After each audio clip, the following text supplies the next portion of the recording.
Hello everyone, welcome to MM academy. मैं हूं Shashank Lakhera. Now देखो, आज के इस वीडियो में हम जो है बात करेंगे डेली न्यूज़ एनालिसिस सभी एग्जाम्स के लिए जो इम्पोर्टेंट है। 20 जून 2022 आज जो इंडियन एक्सप्रेस में जो आर्टिकल पब्लिश हुए हैं उनको जो हम यहाँ पे डिस्कस करने वाले हैं। नाउ देखो, फर्स्ट ऑफ ऑल शुरू करने से पहले हमेशा की तरह जो है हम एक रोज मैप बेस्ड एक्सरसाइज जो है यहाँ पे करेंगे। एक क्वेश्चन जो है ज़रूर करेंगे ना। सरगोसो सी ये काफ़ी हद तक न्यूज़ में था और हाल ही में जो MPPSC Madhya Pradesh public service commission का एग्जाम हुआ उस पर ये पूछा भी गया था। तो ये कौन से ओशन में लोकेटेड है ये जो है आपको बताना है। Pacific ocean, north Atlantic ocean, south Atlantic ocean, Indian ocean, तो ये ऑप्शन है। इसके अलावा ये किस देश के पास है, किस डायरेक्शन में है, तो इस चीज़ का भी जो है आपको ध्यान रखना है। तो कमेंट बॉक्स में फुल डिटेल जो है इसकी यहाँ पे पुट करना। तो कमेंट जो है ज़रूर करना, क्वेश्चन को अटेम्प्ट बिल्कुल करो। क्वेश्चन को अटेम्प्ट करने से ये फ़ायदा रहेगा कि आपको ये क्वेश्चन जो है बिल्कुल यहाँ पे याद हो जाएगा।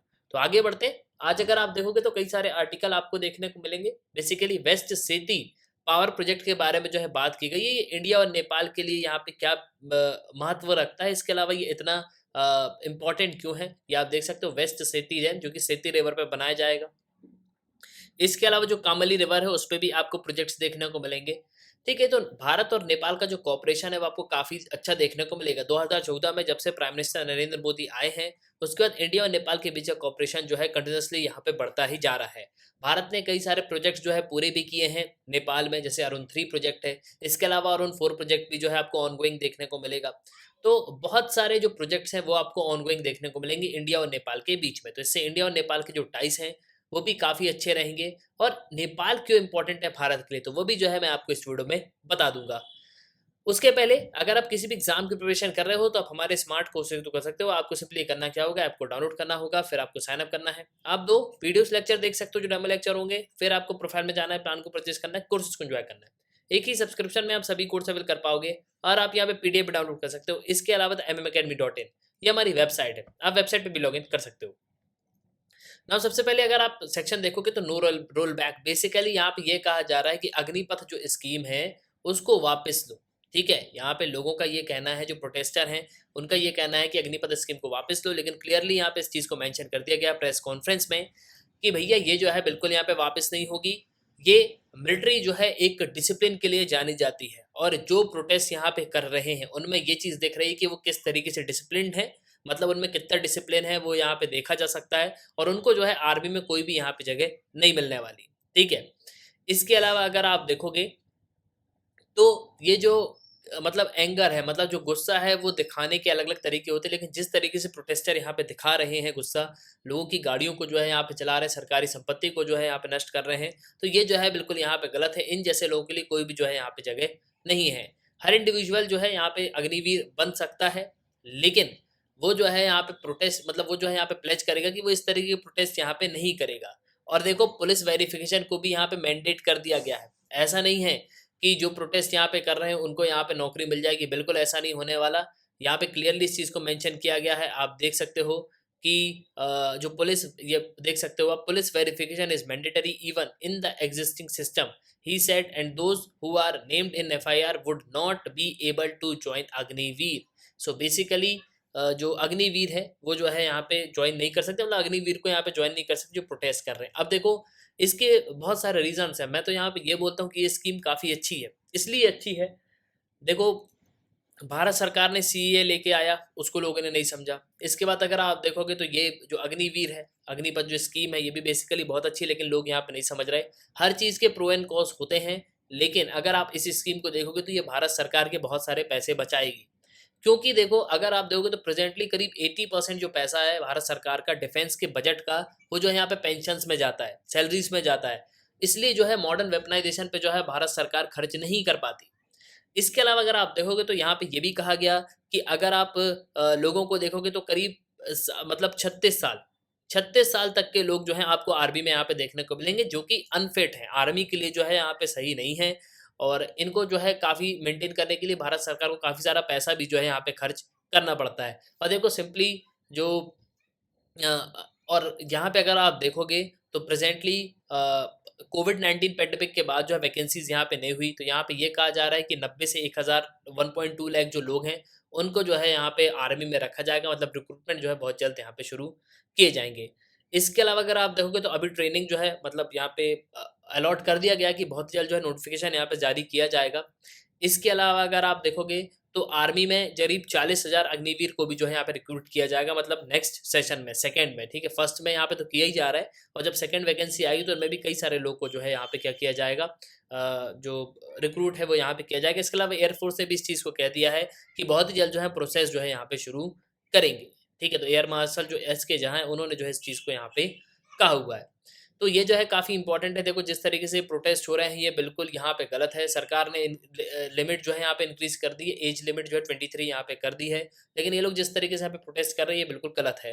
और देखो टेक्स्ट बुक में यहाँ पे जो NCERT की बुक्स हैं उनसे जो है यहाँ पे इस्लामिक और जो मुगल एरा रूलर्स हैं उनको जो है यहाँ पे हटा दिया है ना। मैं जो यहाँ पे जब मैंने इस वीडियो को भी बनाया था कि भारत सरकार ने NCERT में बड़े बदलाव जो है करे हैं, तो मेनली जो मुगल्स एम्पायर है और बेसिकली इसको जो है यहाँ पे हटा दिया, ठीक है। कई सारी चीज़ें जो है यहाँ पे हटा दी गई जो कि मेरे हिसाब से काफ़ी ज़्यादा इंपॉर्टेंट थी। नाउ नेक्स्ट अगर हम बात करें तो सबसे इंपॉर्टेंट आर्टिकल आज के समय जो है स्पर्टिंग स्टार्ट। बेसिकली देखो आज के समय हलचल जो है पूरे में स्टार्ट हो चुकी है पूरे भारत में, क्योंकि मानसून आ रहा है। और सबसे कंसर्न की बात यह है कि एक जगह मानसून बहुत ज़्यादा आ रहा है और एक जगह जो है बहुत ज़्यादा कम है। जो पेनिनसुलर इंडिया है, मतलब बेसिकली आप साउथ में देखोगे तो आपको जो तेलंगाना है, आंध्र प्रदेश है, वहाँ पे आपको क्या है जो मानसून है वो आपको बहुत कम जो है देखने को मिलेगा, मतलब बारिश उतनी ज़्यादा नहीं हो रही। वहीं अगर आप नॉर्थ ईस्ट में देखोगे तो क्या हो रहा है, नॉर्थ ईस्ट में जो बारिश है वो बहुत ही ज़्यादा जो है यहाँ पे हो रही। तो इसी चीज़ को जो है यहाँ पे बताया गया है। अब देखो हो क्या रहा है कि अनप्रिडिक्टेबली जो है मॉनसून यहाँ पे इंक्रीज हो रहा है और ये कंसर्न की बात है। राइटर इसी चीज़ को यहाँ पे कह रहे हैं कि ये कंसर्न की बात है और ये जो है एक बहुत ही बड़ा चैलेंज है पॉलिसी मेकर्स के लिए। अब पॉलिसी मेकर्स को इस तरीके की पॉलिसी यहाँ पे बनाना चाहिए जिससे जो फसल है उसको यहाँ पे नुकसान ना हो, इसके अलावा जो आने वाली फसल है उसको भी जो है यहाँ पे नुकसान ना हो। अब देखो होता क्या है कि साउथ वेस्ट मानसून जो है वो आ चुका है, ठीक है। और सबसे मतलब इंपॉर्टेंट बात ये है कि 3 दिन पहले ही यहाँ पे शुरू हो गया जो शेड्यूल यहाँ पे किया गया था। अब ऑल इंडिया की रेनफॉल अगर आप दोगे तो 1 से 19 जून के बीच वो आपको 8% जो है यहाँ पे कम देखने को मिलेगी। नॉर्मल एवरेज से 8% अभी कम है इस पीरियड में। वहीं अगर आप दूसरे एरियाज में देखोगे तो रेनफॉल जो है आपको 22% जो डेफिशिएंट है वो आपको साउथ पेनिनसुलर इंडिया में देखने को मिलेगी। मतलब साउथ पेनिनसुलर इंडिया में जितनी बारिश होनी चाहिए थी उतनी नहीं हुई, 22% कम जो है हमको अभी तक देखने को मिल रही है। वहीं 50 से 134% जो है एक्सेस रेनफॉल हो गई है अरुणाचल प्रदेश, असम, मेघालय, सिक्किम, नॉर्थ बंगाल, ठीक है। इसके अलावा फ्लड लैंडस्लाइड भी जो है यहाँ पे देखने को मिल रहे हैं।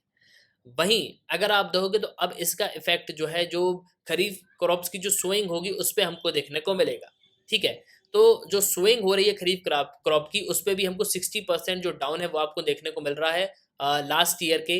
बेसिकली मतलब लास्ट ईयर से अगर आप कंपेयर करोगे तो आपको इतना कम जो है देखने को मिलेगा। अब जो पॉलिसी मेकर्स जो है उनको यहाँ पे ये चीज़ बहुत ज़्यादा नर्वस कर रही है कि भाई वैसे ही एक तरफ अगर आप देखोगे तो फूड प्राइस जो है बहुत ही ज़्यादा हो रहे हैं, ठीक है। और प्रोजेक्शन भी यहाँ पे किया जा रहा है कि आगे चल के इन्फ्लेशन जो है यहाँ पे राइज होगा, इसलिए भारत सरकार जो है मतलब RBI ने रेपो रेट को भी जो है यहाँ पे इंक्रीज कर दिया है। तो मेनली जिस तरीके से ये जो मॉनसून आता है ये जो है पूरा इम्पैक्ट करता है। देखो क्योंकि भारत जो है एग्रीकल्चर पे ही बेस्ड है, हमारी बहुत सारी इकोनॉमी जो है एग्रीकल्चर पे बेस्ड है। हम बहुत सारे प्रोडक्ट को यहाँ पे क्या करते हैं, प्रोडक्शन करते हैं, उसके बाद जो है हम बाहर यहाँ पे सेल भी करते हैं, तो उससे जो है हमको पैसा मिलता है। लेकिन प्रेजेंटली अगर आप देखो तो रेनफॉल डिफिशियंसी की वजह से जो खरीफ प्लांटिंग है, बेसिकली जो खरीफ की यहाँ पे सोइंग होती है वो मिड जून और अप्रैल के बीच में यहाँ पे देखने को मिलती है, ठीक है। लेकिन प्रेजेंटली अगर आप देखोगे तो जो मानसून का लेवल है वो अभी हमको कम देखने को मिल रहा है कई जगहों पे, और कई जगहों पे जो है मतलब बहुत ही ज़्यादा जो है हमको देखने को मिल रहा है। अब देखो होगा क्या कि जिस तरीके से मानसून जो है यहाँ पे अनप्रेडिक्टेबली यहाँ पे इंक्रीज हो रहा है और बेसिकली जो बेसिकली पिछले साल से अगर आप इसको कंपेयर करोगे ना तो यहाँ पे पिछले साल क्या हुआ था कि शुरू में बहुत ज़्यादा बारिश हो गई थी, लेकिन जो जुलाई का महीना आया और बीच में अगस्त में यहाँ पे जो है बहुत कम रेनफॉल हुई, जिसकी वजह से जो है काफ़ी प्रॉब्लम जो है फेस करनी पड़ी। तो बेसिकली इसी चीज़ को जो है यहाँ पे कहा जा रहा है कि जिस तरीके से मतलब लास्ट ईयर में हुआ था वैसा जो है यहाँ पे ना हो कि एकदम से जो है यहाँ पे एक्सेस रेनफॉल हो जाए। कब जो बेसिकली जनवरी के बीच में मतलब सितंबर तक जो है आपको बारिश देखने को मिलेगी, उसके बाद जो यहाँ पे सडनली यहाँ पे बारिश जो है पिछले साल बढ़ गई थी। तो बेसिकली जो खरीफ क्रॉप जब यहाँ पे सो करने का टाइम आता है उस समय जो है प्रॉपर रेनफॉल की हमको ज़रूरत है, ठीक है। इसके अलावा तो जो पॉलिसी मेकर्स को यहाँ पे ये कह रहे हैं कि जो क्लाइमेट चेंज पे पॉलिसी बना रहे हैं उसको प्रॉपर जो है हमको फोकस करना चाहिए क्लाइमेट चेंज के ऊपर, और क्लाइमेट चेंज जो है एक बहुत ही बड़ा चैलेंज है और इसको प्रॉपरली जो है यहाँ पे डील करनी चाहिए। तो पॉलिसी मेकर जो है इसी चीज़ को यहाँ पे कह रहे हैं, जिससे फार्मर को भी जो है यहाँ पे कम नुकसान हो, क्योंकि मेनली अगर फार्मर को आप देखोगे तो वो एग्रीकल्चर पे ही बेस्ड रहता है। अगर उसकी फसल जो है यहाँ पे खराब हो गई तो बहुत ज़्यादा जो है यहाँ पे दिक्कत हो जाती है। एक्सेस रेनफॉल भी अगर हो जाती है ना तो काफ़ी दिक्कत जो है होती है, और इसका आने वाली जो फसल है उस पे भी जो है काफ़ी आपको इम्पैक्ट देखने को मिलेगा। तो नेक्स्ट अगर हम बात करें तो रिसेंटली जो है प्राइम मिनिस्टर नरेंद्र मोदी जो Pragati Maidan integrated transit corridor है नई दिल्ली में, उसको जो है यहाँ पे ओपन किया गया है, ये आप देख सकते हो। तो बेसिकली यहाँ पे लास्ट ईयर प्रधानमंत्री नरेंद्र मोदी ने डिफेंस कॉम्प्लेक्स का जब इनॉग्रेशन किया था तब उन्होंने यहाँ पे एक चीज़ कही थी, हमारे देश का दुर्भाग्य है कि बहुत सी अच्छी चीज़ें, अच्छे उद्देश्य से की गई चीज़ें राजनीति के रंग में फंस जाती हैं। तो basically it's our country misfortune that a lot of good things, well meaning things get mired in politics. Basically इन्होंने जो है इस चीज़ को यहाँ पे कहा था। तो प्रगति मैदान कॉरिडोर जो है जिसको करीब 920 करोड़ की लागत से बनाया गया है, केंद्र सरकार ने इसको बनाया है, और ये जो है बेसिकली जो स्मूथ एक्सेस जो है यहाँ पे प्रोवाइड करेगी। ठीक है, सो बेसिकली ये जो है काफ़ी इंपॉर्टेंट ट्रांजिट कॉरिडोर है, और ये जो है शॉर्ट टाइम यहाँ पे लगेगा। ठीक है, सो बेसिकली ये जो है काफ़ी इंपॉर्टेंट रहेगा जो ये ट्रांजिट कॉरिडोर को बनाया गया है।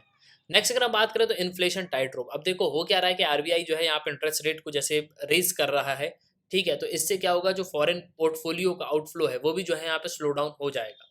ठीक है, और ये जो है अच्छा नहीं है हमारे एक्सटर्नल बैलेंस के लिए, इससे जो रुपी है वो भी यहाँ पे डाउन होगा। तो इसी चीज़ को जो है राइटर यहाँ पे कह रहे हैं। नाउ फर्स्ट ऑफ ऑल मैं चाहता हूँ कि आप थोड़ा इन्फ्लेशन को समझो कि इन्फ्लेशन होता क्या है। देखो बेसिकली हम कब कहते हैं कि इन्फ्लेशन आ गया, ठीक है, इन्फ्लेशन का मतलब होता है कि प्राइस में राइज होना। अब किस चीज़ में प्राइस राइज होगा, देखो वो चीज़ गुड्स और सर्विस जो कि हम डेली कॉमन लाइफ में यूज़ करते हैं, जैसे फूड है, क्लोथिंग है, हाउसिंग है, रिक्रिएशन है, ट्रांसपोर्ट है, कंज्यूमर स्टेपल्स हैं। तो इन सब चीज़ों के अगर दाम यहाँ पे बढ़ते हैं तो हम ये कहते हैं कि महंगाई आ गई है। इन्फ्लेशन को मेजर करने के लिए जो एवरेज प्राइस चेंज जो होता है बास्केट ऑफ कम्युनिटीज और सर्विस में, एक टाइम पीरियड का जो है यहाँ पे लिया जाता है और उसके बाद जो है यहाँ पे कंपेयर किया जाता है। तो बेसिकली प्राइजेस जब यहाँ पे बढ़ती है तो हम ये कहते हैं कि महंगाई जो है यहाँ पे बढ़ रही है। अब इन्फ्लेशन भी आपको दो तरीके के देखने को मिलेंगे। पहला तो डिमांड पुल इन्फ्लेशन होता है। डिमांड पुल इन्फ्लेशन जो है यहाँ पे बेसिकली अगर आप देखोगे तो इसमें क्या होता है कि जो एग्रीगेट डिमांड है इकोनॉमी में वो यहाँ पे जो है बढ़ जाती है। ठीक है, तो जितनी यहाँ पे सप्लाई है, सप्लाई जितनी भी हो रही है और डिमांड जो है यहाँ पे बढ़ गई, तो समझ लो क्या होगा, हम बोलेंगे डिमांड पुल इन्फ्लेशन हो गया, मतलब डिमांड यहाँ पे बढ़ गई। अब देखो फॉर एग्जाम्पल बिस्किट के पैकेट है 5, ठीक है, और खरीदने वाले हैं 10, तो यहाँ पे क्या हो रहा है कि डिमांड यहाँ पे बढ़ रही है ना, ये क्या हो गया, ये सप्लाई है और ये है डिमांड। तो बेसिकली डिमांड यहाँ पे बढ़ रही है ना, क्योंकि खरीदने वाले 10 हैं और सप्लाई जो है यहाँ पे 5 है, तो ये डिमांड पुल इन्फ्लेशन कहलाएगा। इसके अलावा कॉस्ट पुश इन्फ्लेशन भी होता है। सो बेसिकली जो एग्रीगेट सप्लाई ऑफ गुड्स और सर्विस है वो यहाँ पे डिक्रीज हो जाए। अब सप्लाई यहाँ पे जो है डिक्रीज हो गई मान लो, ठीक है, अब क्या होगा इसमें, जो बेसिकली जो डिमांड है तो वो भी जो है यहाँ पे क्या होगी, डिमांड तो बढ़ेगी तो सप्लाई कम है तो भी जो है यहाँ पे इन्फ्लेशन हमको देखने को मिलेगा। तो ये कॉस्ट पुश जो है इन्फ्लेशन होगा। अब देखो मान लो यहाँ पे पैसा ज़्यादा है लोगों के पास, सामान भले ही मार्केट में कम है, तो लोग यहाँ पे क्या करेंगे, जिनके पास पैसा ज़्यादा होगा तो पैसे ज़्यादा दे दे के जो है चीज़ें यहाँ पे खरीद लेंगे। ठीक है, तो बेसिकली जो आरबीआई है वो इन सब चीज़ को भी जो है यहाँ पे मॉनिटर करता है। बेसिकली इन्फ्लेशन जो है 4% होना चाहिए और उसको जो है +-2 यहाँ पे लेके चला जाता है। तो बेसिकली इस तरीके से जो है भारत सरकार जो है यहाँ पे वर्क करती है ना। अब यहाँ पे ऑथर जो है क्या कह रहे हैं ये समझ लो। तो इंडिया इकोनॉमी अगर आप देखोगे तो इन्फ्लेशन जो है बहुत ही ज़्यादा आपको देखने को मिलेगी, काफ़ी ज़्यादा शॉकिंग इकोनॉमी आप मतलब इन्फ्लेशन जो है हमको देखने को मिल रहा है। इन्फ्लेशन जो आरबीआई टारगेट रखता है वो 4% का रखता है और इसमें बैंड जो है +2% का आपको देखने को मिलेगा, मतलब +-2% का यहाँ पे देखने को मिलेगा। अब जिस तरीके से आरबीआई जो है यहाँ पे मतलब पॉलिसी को यहाँ पे मॉनिटर कर रहा है, उसको देखते हुए इन्फ्लेशन को मॉनिटर करने के लिए वो क्या करता है कि जो रेपो रेट है वो यहाँ पे बढ़ा देता है। रेपो रेट बढ़ाने का मतलब ये होता है कि जो बैंक जो है आरबीआई से लोन लेता है तो वो परसेंट जो है बढ़ा दिया जा रहा है। ठीक है, तो जब आरबीआई रेपो रेट बढ़ाएगा तो ऑब्वियस सी बात है कि जो और भी बैंक है वो भी अपना बैंक रेट जो है यहाँ पे इंटरेस्ट रेट बढ़ा देंगे। तो जो लोन लेने वाले होंगे उनके पास पैसों की जो है आपको कमी देखने को मिलेगी, मतलब लोन जो है यहाँ पे लोग नहीं लेंगे। और देखो जिस तरीके से जो इंटरनेशनल बैंक्स हैं, मतलब जो अमेरिका का जो फेडरल बैंक है उसने भी जो है यहाँ पे रेट को इंक्रीज कर दिया है, तो उसकी वजह से रुपी पे भी जो है आपको काफ़ी असर देखने को मिलेगा। ठीक है, तो बेसिकली अगर आप देखोगे तो एक्सचेंज रेट पे भी जो है इस पर काफ़ी जो है असर हमको देखने को मिलेगा, और इकोनॉमी पे जो है इसका काफ़ी जो है असर यहाँ पे देखेंगे देखेंगे और जो इंटरनल और एक्सटर्नल बैलेंस है उस पर भी जो है आपको काफ़ी प्रॉब्लम जो है देखने को मिलेगी। तो बेसिकली इसी चीज़ को जो है यहाँ पे कहा जा रहा है। और देखो मैं जो है थोड़ा शॉर्ट फॉर्म पे यहाँ पे बता देता हूँ, लेकिन अब जो है मैं कोशिश करूँगा कि आपको जो है और एलेबोरेट फॉर्म पे जो है यहाँ पे बताऊँ। तो बेसिकली जिस तरीके से आप देखोगे तो यहाँ पे हो क्या रहा है कि जो आरबीआई है वो कोशिश कर रही है कि जो इन्फ्लेशन है उसको हम जो है यहाँ पे कंट्रोल करें। और देखो एक चीज़ और समझ लो कि महंगाई ना बढ़े, इसको कंट्रोल करने के लिए भारत सरकार जो है कई सारे स्टेप्स ले रही है। सबसे पहले तो भारत सरकार ने जो है यहाँ पे जो सप्लाई है उसको यहाँ पे कट कर दिया, मतलब जो हम जो चीज़ बाहर यहाँ पे एक्सपोर्ट करने वाले थे उस पे यहाँ पे बैन लगा दिया। अब उससे होगा क्या? देखो सबसे पहले भारत सरकार ये इंश्योर करेगी कि हमारे लोगों के पास जो है यहाँ पे उतनी व्यवस्थाएं हैं कि नहीं, मतलब हमारे लोगों के पास खाने की चीज़ें हैं कि नहीं, तभी जो है हम यहाँ पे बाहर एक्सपोर्ट करेंगे। क्योंकि अगर बाहर एक्सपोर्ट कर दिया और मान लो हमारे ही यहाँ पे शॉर्टेज हो गई, तो क्या होगा? इन्फ्लेशन जो है और ज़्यादा यहाँ पे बढ़ जाएगा। तो बेसिकली इसी चीज़ को कंट्रोल करने के लिए जो है भारत सरकार यहाँ पे कोशिश कर रही है। इसके अलावा जो रुपी है उसकी वैल्यू भी जो है डॉलर के सामने यहाँ पे कम ना हो और ना गिरे, तो उस चीज़ को भी जो है यहाँ पे मेंटेन जो है की जा रही है। और अगर आप देखोगे तो इसके बहुत सारे रीजंस हैं इन्फ्लेशन के। कोविड-19 पैंडेमिक है, उसके अलावा अगर आप देखोगे जो पेट्रोल के प्राइसेस हैं वो भी यहाँ पे राइज़ हो रहे हैं, क्योंकि गल्फ़ कंट्री जो है उतना यहाँ पे प्रोडक्शन नहीं कर रही। देखो गल्फ़ कंट्रीज़ जो हैं अपने हिसाब से जो है यहाँ पे वो जो क्रूड ऑयल है उसको जो है यहाँ पे निकालती हैं, ठीक है? ऐसा नहीं है कि निकाले ही पड़े हैं। तो बेसिकली इन सब चीज़ों पे जो है यहाँ पे इन्फ्लेशन जो है मैटर यहाँ पे करता है। इसके अलावा सबसे इम्पोर्टेंट जो है रशिया-यूक्रेन वॉर। रशिया-यूक्रेन वॉर की वजह से दुनिया भर में आपको पैनिक सिचुएशन देखने को मिलेगी। काफ़ी सारी जगहों पे चीज़ों की शॉर्टेज है, क्योंकि रशिया और यूक्रेन काफ़ी बड़ी चीज़ों को यहाँ पे प्रोड्यूस करते हैं, व्हीट को भी यहाँ पे प्रोड्यूस करते हैं। तो कई सारे देश पहले उन पे डिपेंडेंट थे। अब यहाँ पे लोगों के पास जो है यहाँ पे चीज़ ही नहीं है, मतलब वो खुद यहाँ पे प्रोडक्शन नहीं कर रहे हैं, वो खुद वॉर पे हैं। तो इसका एक ह्यूज इम्पैक्ट जो है आपको ऑल ओवर द वर्ल्ड देखने को मिलेगा। मैंने कई सारे वीडियोज़ में आपको पहले ही जो है इस चीज़ को बता दिया हुआ है। ठीक है? तो बेसिकली यहाँ पे इसी चीज़ को कहा जा रहा है कि आरबीआई जो है अपने इंटरेस्ट रेट को रेज़ कर रहा है, और इससे क्या होगा, जो आउटफ्लो होगा कि जो है स्लो डाउन हमको रुपये में भी जो है यहाँ पे देखने को मिलेगा। और ये अच्छा नहीं है एक्सटर्नल बैलेंस के लिए। और इससे जो हमारे एक्सटर्नल और इंटरनल बैलेंस है वो जो है आपको काफ़ी जो है प्रॉब्लम यहाँ पे देखने को मिलेगी, मतलब उनमें काफ़ी प्रॉब्लम जो है हमको देखने को मिलने वाली है। अब देखो इन्फ्लेशन के बारे में मैंने तो आपको बता दिया था कि इन्फ्लेशन बेसिकली होता क्या है। ठीक है, नाउ नेक्स्ट अगर हम आर्टिकल आते हैं तो स्पटरिंग स्टार्ट के बारे में यहाँ पे बताइए कि मॉनसून जो है एकदम से यहाँ पे रैपिडली जो है यहाँ पे इंक्रीज हो गया अनप्रिडिक्टेबली। और देखो मॉनसून जो है थोड़ा सा आपको यहाँ पे समझना होगा। मॉनसून बेसिकली भारत में जो है दो तरीके से आता है, एक तो साउथ वेस्ट मानसून सीजन होता है और एक रिटर्निंग मानसून सीजन होता है। साउथ वेस्ट मानसून क्या होता है कि रेनफॉल जो हम रिसीव करते हैं साउथ वेस्ट मानसून से, ये सीजनल होती है, ठीक है, जो जून से सितंबर के बीच में हमको देखने को मिलती है। इसके अलावा रिटर्निंग मानसून होता है मंथ से अक्टूबर और नवंबर, जो कि रिटर्निंग मानसून होता है। तो जो यहाँ से वेव्स आती हैं ना, मतलब जो यहाँ पे आती हैं वही जो है यहाँ से इस तरीके से आती हैं। ठीक है, तो मेनली जब ये वाला आता है ना, तो इस जगह पे जो है तमिलनाडु पे आपको बरसात देखने को मिलेगी, मतलब ये जो नवंबर में है, अक्टूबर नवंबर में आपको तमिलनाडु वाले क्षेत्र में जो है बरसात देखने को मिलेगी। और जो साउथ वेस्ट मानसून मानसून होता है वो बेसिकली जो है पहले ही यहाँ पे आ गया, तो इसी चीज़ को जो है यहाँ पे बताया जा रहा है कि 1 से 19 जो है यहाँ पे पहले ही आ गया है, और नॉर्मल एवरेज पीरियड से आपको 8% जो है कम यहाँ पे देखने को मिलेगा। और देखो बहुत सारी जो है चीज़ें आपको यहाँ पे देखने को मिलेंगी। तो प्रेजेंटली खरीफ क्रॉप जो है यहाँ पे रिस्क में बताई जा रही है। ठीक है, नेक्स्ट अगर हम बात करें तो एक जो है ये काफ़ी इंपॉर्टेंट आर्टिकल है कि गुरुद्वारे पे रिसेंटली जो है अटैक हुआ काबुल पे। अब देखो ये जो है इंडिया के लिए काफ़ी डिफ़िकल्टी जो है यहाँ पे पैदा कर सकती है। दिल्ली और अफ़गानिस्तान की पॉलिसी पे जो है काफ़ी प्रॉब्लम आपको देखने को मिलेगी। अब देखो हुआ क्या कि जैसे ही यहाँ पे जो बाइडेन ने ये अनाउंस कर दिया कि यूएसए की जो फोर्सेस है वो पुल आउट करेंगी, तो जो तालिबान है वो जो है यहाँ पे अफ़गानिस्तान में उनका जो डोमिनेंस है वो यहाँ पे बढ़ गया। उसी समय भारत सरकार ने इवैक्यूएशन प्लान भी लेके आया, काफ़ी सारे लोगों को जो है यहाँ से निकाला है। लेकिन रिसेंटली भारत सरकार ने इस सिचुएशन को देखते हुए यहाँ पे ये कहा कि हम जो है यहाँ पे वीज़ा अलॉट करेंगे, और लोग जो यहाँ पे फंसे हुए हैं, जो अफ़गानिस्तान के मतलब तालिबान के अंडर में रह रहे हैं, उन सबको जो है यहाँ पे वापस बुलाया जाएगा। और देखो मैं आपको पहले ही बता चुका हूँ कई सारे वीडियोज़ में कि अफ़गानिस्तान को डिस्कस करने का अब कोई फ़ायदा ही नहीं है। अफ़गानिस्तान टोटल जो है यहाँ पे कोलैप्स हो चुका है। तालिबान में आपको तालिबान की सरकार में कोई यहाँ पे पढ़े लिखे लोग देखने को नहीं मिलेंगे जो प्रॉपरली जो है पॉलिसीज को यहाँ पे फ्रेम कर पाएँ। इन्होंने ज़िंदगी भर AK-47 ही चलाई है, तो कोई फ़ायदा ही नहीं है। मैं आपको बता रहा हूँ, तालिबान जो है यहाँ पे सुसाइड अटैक करवाएगा, बहुत सारी जो है किलिंग्स होंगी। आप देख लो कंटिन्यूअसली, आप एक-एक दिन के गैप में देखोगे आपको अफ़गानिस्तान पे अटैक देखने को मिलेंगे, कहीं भी बम ब्लास्ट हो रहा है। अब ये अफ़गानिस्तान के लोग हैं, इनका फ्यूचर जो है पूरा आपको खतरे में देखने को मिलेगा। इनके पास कोई काम, वैसे ही अफ़गानिस्तान में कोई काम है नहीं ज़्यादा। अफ़ीम जो है सबसे ज़्यादा उगाते हैं अफ़गानिस्तान के लोग, ठीक है? तो मेनली आप ये समझो कि अफ़गानिस्तान जो है पूरा कोलैप्स होने की कगार पे खड़ा हुआ है। नेक्स्ट अगर हम बात करें तो oil pump plan for home ना, ये काफ़ी इंपॉर्टेंट आर्टिकल है। पाम ऑयल को जो है आपको पता है इंडोनेशिया ने बैन कर दिया, ठीक है? भारत जो है काफ़ी हद तक इंडोनेशिया से जो है पाम ऑयल को जो है यहाँ पे इम्पोर्ट करता है। और देखो, सिर्फ अगर आप ये सोच रहे होगे ना कि हम पाम ऑयल ही इंपोर्ट करते हैं, तो ऐसा नहीं है। बहुत सारे आइटम्स को जो है हम यहाँ पे क्या करते हैं, इंपोर्ट करते हैं। 2021-22 का ये डेटा है, आप देख सकते हो। एडिबल ऑयल हमने करीब $18.9 बिलियन का जो है यहाँ पे क्या किया है, इंपोर्ट किया हुआ है।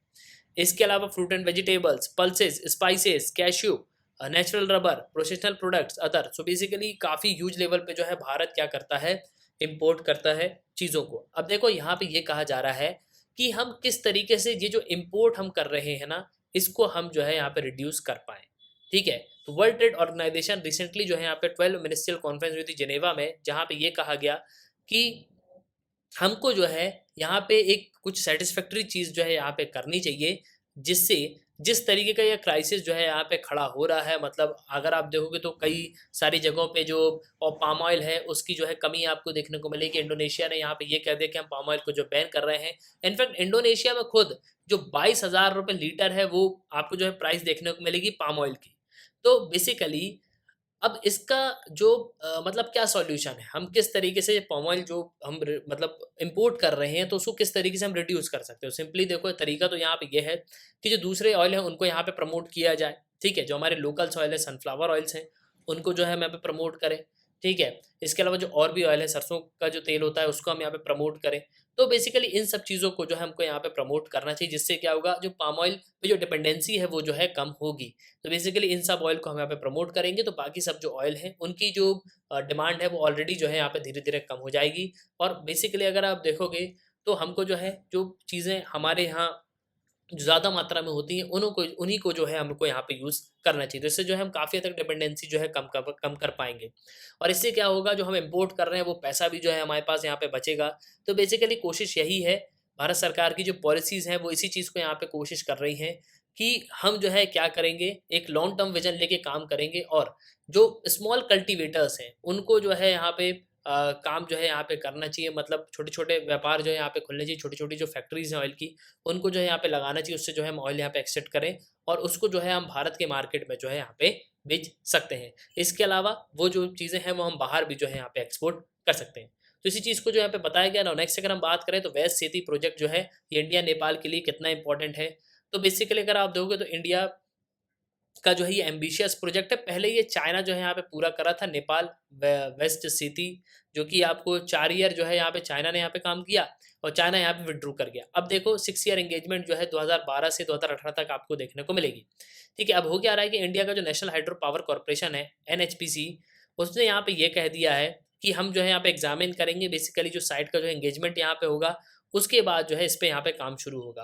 अब देखो इंडिया नेपाल के अगर पावर रिलेशन आप देखोगे तो आपको काफ़ी अच्छे देखने को मिलेंगे। इंडिया जो है नेपाल जो है पावर सोर्सेज में काफ़ी रिच है, क्योंकि वहाँ पे 6,000 रिवर्स हैं। इसके अलावा 83,000 मेगावाट का जो पोटेंशियल है वो यहाँ पे बताया जाता है कि 83,000 मेगावाट जो बिजली है वो यहाँ पे पैदा की जा सकती है, ठीक है? इंडिया जो है फॉर्मली नेपाल को यहाँ पे अप्रोच कर रहा है। मैनी ओकेजन्स में उसने यहाँ पे किए भी हैं, भारत ने नेपाल को अप्रोच। हम जो है जब प्राइम मिनिस्टर नरेंद्र मोदी 2014 में इलेक्ट भी हुए, ठीक है, प्राइम मिनिस्टर, तब भी वो यहाँ पे नेपाल की विजिट पे गए। तो इंडिया के लिए अगर आप देखोगे तो नेपाल जो है काफ़ी इंपॉर्टेंट पार्टनर रहा है। इसके अलावा और जो बहुत ही इंपॉर्टेंट प्रोजेक्ट रहा, जैसे कि अरुण 3 प्रोजेक्ट जो है इसको भी भारत ने यहाँ पे पूरा किया। अरुण 4 पे भी जो है यहाँ पे काम चल रहा है, ठीक है? तो वेस्ट सेठी डैम जो है यहाँ पे बनाया जाएगा और ये सीती रिवर में बनाया जाएगा। इसके अलावा जो कामली रिवर है ये भी आपको जो है नेपाल में देखने को मिलेगी। तो बेसिकली भारत जो है काफ़ी सारे जो पावर जो प्लांट्स हैं उनको जो है नेपाल में यहाँ पे डेवलप कर रहा है और नेपाल के पास काफ़ी सारा पोटेंशियल भी आपको देखने को मिलेगा। ठीक है। मेनली हिमालय से जो रिवर्स बहती हैं वो नेपाल में जो है यहाँ पे आ जाती हैं, ठीक है।